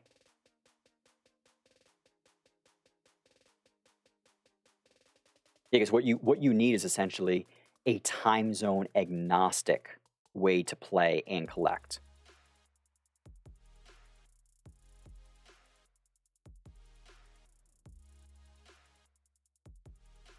Yep. And to Eric's point, so with the let's call it the microeconomy player or the corporation owner, you've got them, you've got the manager, you've got the scholars. So depending on the complexity of your corporation, the size of your operation, at the beginning, if you have one building, you don't need a manager. You can hire a scholar, you can allow them to use, your citizens as an avatar, and you just need 2, right? Because you need 2 distinct people to collect from your building every day. And therefore, you might be able to manage them yourself, but when you build that next building, or as you start to grow, there's a point where you say, I don't have time to manage all these people. I'm going to have to hire a manager. They're going to get a cut, let's say 10% of the total proceeds. That's a natural progression. That's what happens on the Axie side. And it works really, really well. Because what you'll also have, too, is you'll have people who are scholars who have been playing, and they get so good that the natural progression for them is to no longer be your scholar, but be one of your managers. So again, that corporation structure is amazing because you can actually promote people. And you could, there's so much that could happen there, especially with payouts from the corporate fund. And Eric's point, they don't necessarily just have to collect from your building. Ideally, they're not just collecting from your building. You would need 2 scholars in theory, because if you've got a level 1, you need 2 different people to come in. But there's no reason, you don't want them to collect from your building and then stop. You want them to go out, do as many things as they can to keep the map alive and running, and then finish for the day, get your world, and then have them start again the following day. And this also brings up some points that I think we were talking about in chat the other day, which is now you get into this whole, like, we're just talking about the increased value, the role of citizens in Mega World. You also now unlock the ability to have this entire sector built around the customization and the upgrades and improvements of citizens or avatars. We haven't even scratched the surface on that. That's your all new value propositions for trade centers. Trade centers and supermarkets can now have distinct roles in the economy. A trade center is a place where you can go for citizens to do X, Y, and Z. A supermarket is a place where somebody can go and restore stamina or something along those lines. Yes, and Eric, to your point, those citizens are no longer locked to a specific building. What happens right now is you appoint a citizen to a building, and it's great because that citizen provides value to that building at a steady rate over the course of time. The problem is, it's like a cash flow issue. By you appointing that citizen to your building and having them locked there, they can't be doing anything else. And it makes total sense in the current gameplay. But in World, I personally, how amazing would it be if I was able to get my citizens to work for me to generate passive income? Offices have historically been the only source of passive income. Now residential can become a source of passive income. Yes, Eric, like just tossing things out. Trade center would be for purchasing things that are more geared around upgrading or improving your citizen, whereas a supermarket would be about maintaining your citizen. And farming. MZP, farming. I don't know why I'm so intrigued by that concept.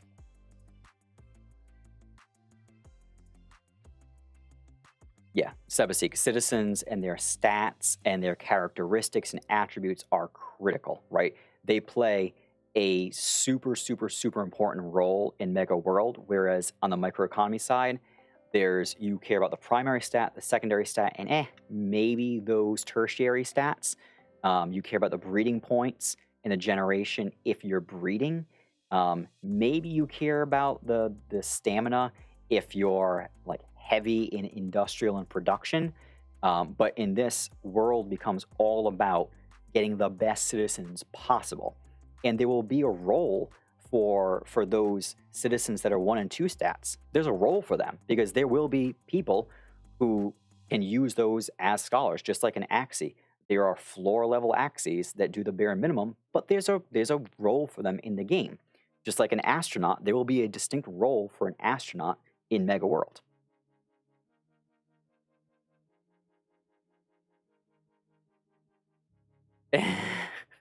Blue, selling level 7 energy for pitchfork and hay. I'll tell you what, I would, if they introduced farming, it would be very, very tough for me to not go to Mrs. Baba and say, hey, we need to sell some stock here because I need to become a farmer. And B, like, the cool thing about the introduction of a new sector, and I'm not saying we should have one or we shouldn't, but what it allows us to do as players is a new sector gives us the ability to either expand into that sector or divest what we have to somebody else who can take over our operation and in turn allow us to focus on that new hobby or strategy and path in the game. Kevin, I'm thrilled. Kevin, I didn't even know you were going to be able to join, so I'm just happy you had a chance to join. Thank you so much, man. Hope you have a great day. To Eric's point, they could potentially grind 24/7. The limitations comes down to how they restore their stamina. So if you have, like we're talking about more use cases for custom buildings and all that stuff, your custom buildings and the reason to build a building or have an apartment is geared around like temporary stat boosts, stamina restoration. It all becomes, if somebody wants to play this game for 20 hours a day and just grind the heck out of it, let's let them do it, but in a manner that is conducive to the economy. So there's not this massive influx of world. But if somebody wants to grind for 20 hours, wonderful. They have to add 20 hours worth of value back into the microeconomy side. Oh, Seb, an entire farm. Yeah, a farming layer with the microeconomy. Yeah, like in my mind, like there's this world where you like we have so much open land, and in some cases, like so think about the outskirt land and districts. Maybe that's where you have like farming's not about IP. It's not about strategically zoning stuff like we have with industrial energy and production. It's about using up that land to produce materials and resources specifically for Mega World. It's food to stock supermarkets with. So there's a blog post I put up on MCPHQ. I will find it and post the link. Or Max, if you find it and you want to post it, that'd be awesome too.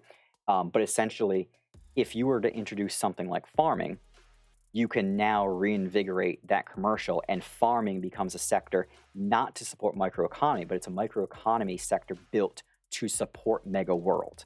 And that's where you can have massive influx of people buying new land or demolishing building to make room for farms. And those farms are providing food to people who own commercial buildings who are buying that food to stock the shelves so that your free-to-play players can come in and buy an apple and restore 5 points of stamina so they can go and complete one more mission and get some more world. Vitaly's point about oversupply, yeah, there has to be some sort of limit to ensure that the supply of world that's unlocked doesn't just become completely ridiculous. I guess where my head goes to initially is there has to be a limit unless there is a balance that is struck where as more world is minted and farmed, it's actually creating incremental value in the total economy so that for every 1 world token that's minted, there's 2 world worth of value that's put back into either the microeconomy side or the Mega World side. Yep, Devins, exactly. The functions, the clothes and stuff that are in that stuff, it all becomes functional. Shorts allow you to run faster than wearing long pants. Sneakers, imagine Nike coming in and setting up a shop where you could buy Nike sneakers that are NFTs and put them on your citizens, and citizens run faster. They can jump, they consume less stamina. Like MC, there's a huge opportunity for sponsorships and partnerships just through the customization of citizens and avatars. And you might have some people that want to customize them and have them wear a Rolex, and that's cool. No free-to-play player is necessarily going to want to buy a Rolex, but we will all have our own avatars too walking around. So there will still be players that are willing to spend money to customize just for the heck of it.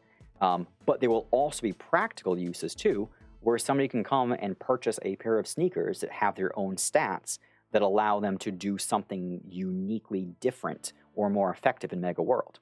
I think somebody, it might have even been Eric, tossed around the idea of like, well, what if Domino's came and built a pizza place on the corner? That would be cool too, right? Because it's not actually about ordering that Domino's pizza in the real world.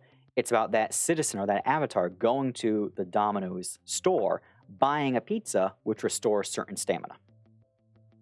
Or buy one and get one in real life too. There's multiple utilities and opportunities there as well. Yep, NFT clothes, everything. Like you literally create an entire layer and economy around the customization and optimization of citizens, not just for appearance sake, but for actual utility and your ability to mine and farm more world.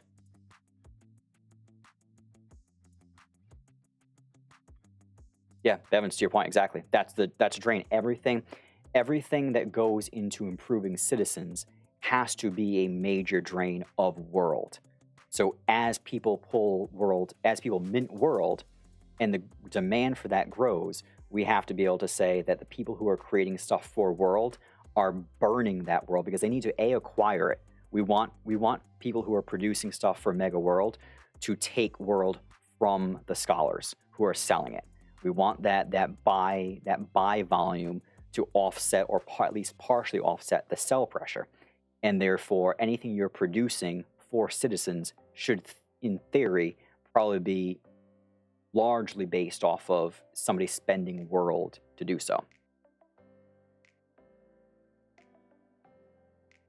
Yeah, slats. It's like literally everything about this game that's there. Like when you look at the map right now and you just see stuff like moving around, every single thing that's happening could become a free to play action where somebody's earning world. Tons and tons of way to, yep. And it's not just burning for the sake of burning, right? It's utility. And we already have the foundation. The microeconomy is already there.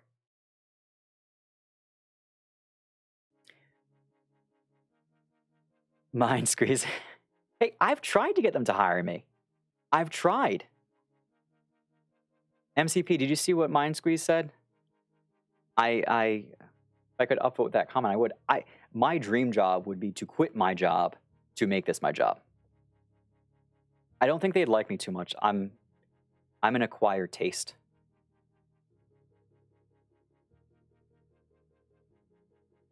Yeah, Eric, when we're talking about Burning World, it would be for some of the stuff we've been talking about, right? So Burning World, you would have, when you're breeding citizens in the microeconomy layer, you would have to consume, like part of that, the requirements to collect your citizen would be a certain amount of world, so that you're burning a supply that's been unlocked from free-to-play players.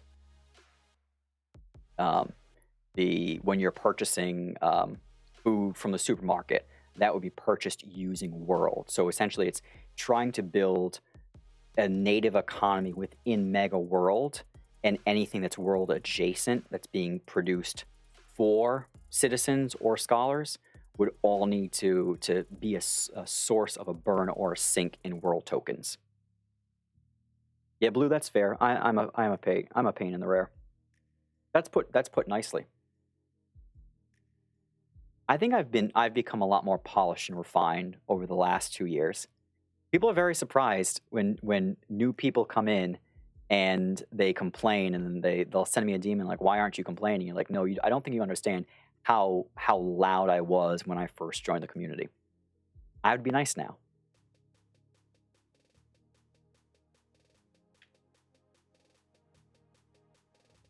Yeah, that's exactly what I need to be the mayor so I can have people yell at me, 'cause I don't get yelled at enough. Whoever becomes mayor is going to have a very, very interesting opportunity. There's going to be an interesting social component to all of this. Great question, Bevins. Great question. Yeah, MCP, this is honestly, like, I'm so happy you're here and you're asking questions and you're participating, and I think hopefully the other people in chat are getting value out of this as well. But like, this is the perfect time. Clarifying questions, anything could be on Mega World, on Scholars, it could be something else entirely. While we have you here, this is that perfect opportunity. Yes, right, Vitaly. Excellent point. Right, so keeping in mind, take it with a grain of salt, that SLP, if you look at SLP's price action, you see why there needs to be an adequate burn of the world token, because the sell pressure from scholars.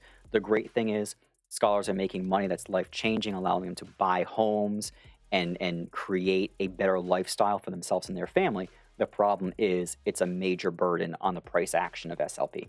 So you have the ability to just roll world out in a similar manner to SLP, but we need to be aware that if world rolls out and on day one it's 30 cents, we should expect that if there isn't a larger integration of world into the economy, a year later, it could be sitting at 3 cents.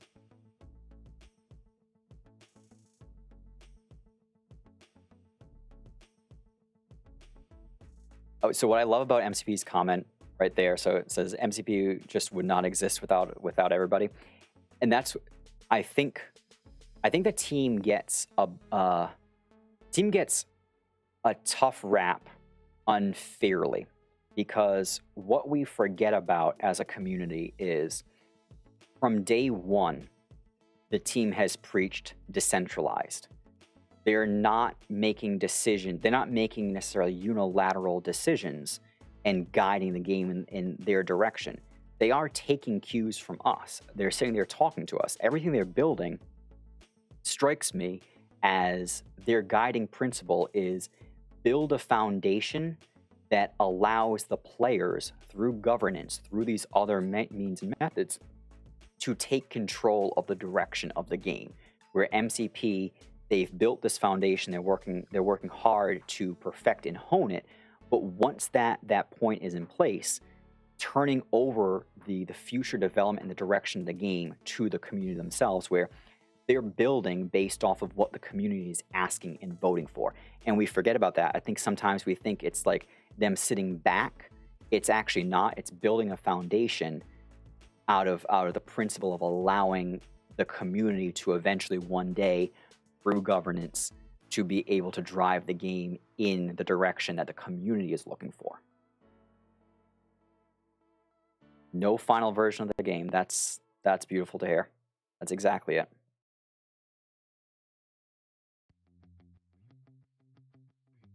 And honestly, like, that's it. So consistently adding more and more use cases for world, mega citizens, buildings, districts, all that stuff, that's key, right? Because as more people come in, like we talked about, it's honestly, to me, I think it's all about the diversity and depth of the strategies that can be employed.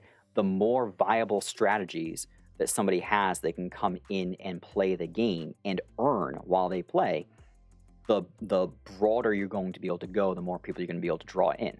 And when we take the scholar model, we eliminate the barrier of money. And as soon as you eliminate the barrier of money, now you are truly playing and earning, and you open up the doors to literally anybody with an internet connection and a cell phone. And you've talked about the mobile, like a mobile version of the game. As soon as you have that, we should honestly do some research and look at the demographics on planet Earth, because there's literally 1 billion people out there who would probably jump at the opportunity to play a game and earn money.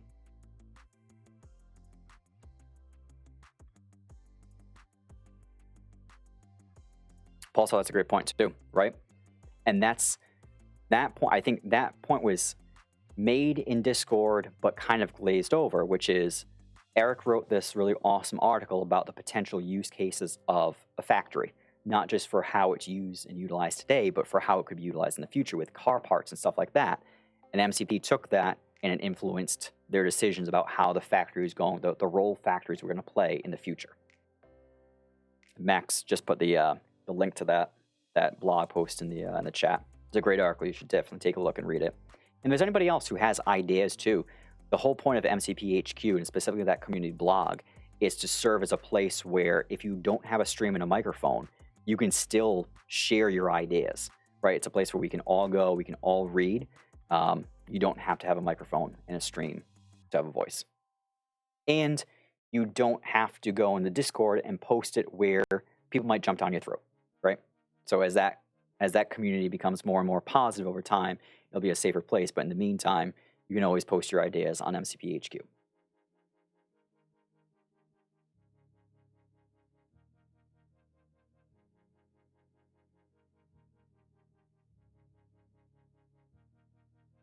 So we covered a lot.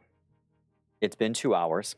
I don't want to keep everybody for too long. So what I would love to do here in the last couple of minutes, if anybody has any questions, it would be so much easier to answer clarifying questions about scholars and all this stuff live on air versus in Discord. So questions, shoot them out to chat now. And MCP specifically for you guys in the team, if you have any clarifying questions, let us know. And then I would love to continue this conversation with a follow-up, either continue to work through the scholar model, or maybe even a topic or a stream specifically on additional use cases and integrations of Mega into the economy. Paul starts only midnight. Why, Harry? Because this is an unscheduled stream, and I'm already deeply in debt to Lady Baba, who is currently somewhere around the house keeping our child nice and quiet and our dog quiet. I don't know how, but it is the middle of the day for me, and it's just about dinner time. So I do have to go and be a dad. You guys love seeing MCP here, right? Can we get it? Can we get a little love here? We're very, very quick to give them a hard time, but this is in a like you don't see this in find me one other game out there that has the developers of the game and the project join a stream hosted by one of the community members. It's one of a kind. One of a kind. Thank you, Slots, man. I appreciate it. And thank you for being here. Seb, thank you very much. I appreciate it. All right. I'm going to stick around in chat for a little bit. I'm going to put on that fancy scene where you can see what I'm doing, but I'm not talking. So thank you very much for everybody. Anybody who's watching the playback on this, make sure if you've got questions, toss them over to the Discord chat. But for everybody who participated today, it was so wonderful, not only to have an opportunity to stop and talk about this with the community, but also be able to talk not just to MCP, but have the opportunity to hear your questions and respond without having to type everything up. Because typing stuff up is just crazy, and I type up way too much anyways. So thank you so much. I really, really appreciate it. This means a lot. All right, everybody have a wonderful day. Sticking around in chat for a little bit. Streaming again on Saturday at 11 a.m. Eastern, which I think is 1 p.m. Universal. Not positive, but 11 a.m. Eastern. And what I'm going to be doing there and covering is me walking through my Tron operation, just to show you guys what I've built, what I'm building towards, and what my strategy is in Tron. So there's a stream from yesterday that is available for playback on Twitch, there where I walk through my Ethereum strategy and operation, doing the exact same thing on the Tron side. And then I will develop a schedule and content for the following week. Most likely post that around Sunday or Monday. So hope to see some folks tomorrow. But if not, I'll see you in Discord and talk to you very, very soon. Thank you so much, everybody. I appreciate it. Have a good one.